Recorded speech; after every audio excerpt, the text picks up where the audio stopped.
முன்விரோதம் காரணமாக அண்ணனை கொலை செய்த கும்பல் 2 ஆண்டுகள் கழித்து அவரது தம்பியையும் ஓட வெட்டி கொலை செய்துள்ளது. பழி தீர்க்க காத்திருந்தவரை பிணையில் வந்து தீர்த்து கட்டிய பயங்கரம் இது.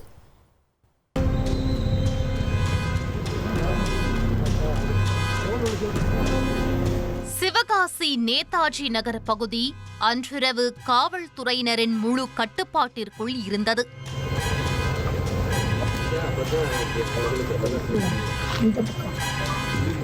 அசம்பாவிதங்கள் ஏதும் ஏற்படாமல் தவிர்ப்பதற்காக போலீசார் இரவு முழுவதும் பாதுகாப்பு பணியில் ஈடுபட்டிருந்தனர்.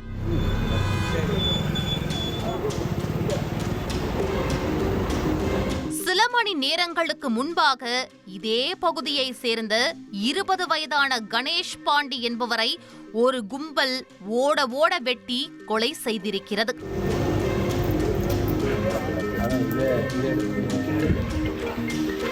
என்ன நடந்தது என்கிற முழு குற்ற பின்னணியையும் அறிய விசாரணையில் இறங்கினோம்.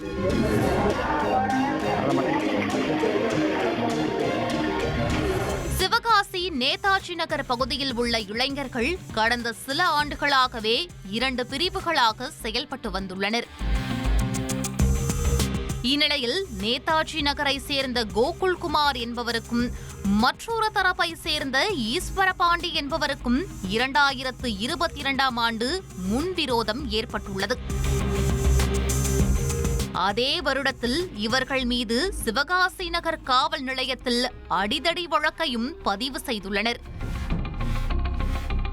இதன் தொடர்ச்சியாக 2 தரப்பிலும் பகை கொழுந்துவிட்டு எரிந்துள்ளது.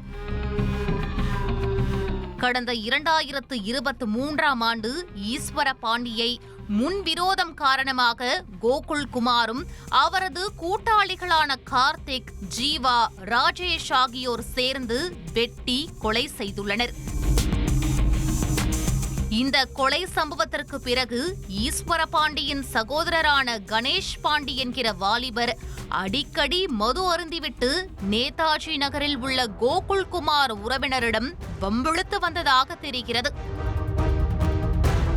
அதோடு அண்ணனை கொலை செய்தவர்களுக்கு என் கையால் தான் சாவு என கணேஷ் பாண்டி ஏரியாவிற்குள் கெத்தாக தெரிவித்து வந்திருக்கிறார்.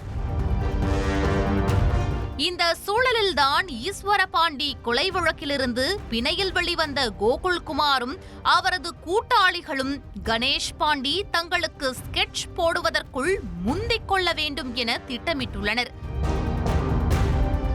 அதன்படி சம்பவம் நடந்த இரவில் கணேஷ் பாண்டிக்கு சுற்று போட்ட கோகுலும் அவரது கூட்டாளிகளும் நேதாஜி நகரிலிருந்து துரத்தி சென்று வஉசி நகரில் வைத்து கணேஷ் பாண்டியை அரிவாளால் வெட்டி கொலை செய்துவிட்டு தலைமறைவாகியுள்ளனர். நடந்த சம்பவம் தொடர்பாக கொலை வழக்கு பதிவு செய்த சிவகாசி நகர போலீசார் கொலையாளிகளை வலைவீசி தேடி வருகின்றனர். உங்கள் தந்திவன் தொலைக்காட்சியில் வீர ஆஞ்சநேயா தினமும் காலை 8 மணிக்கு காணத் தவறாதீர்கள்.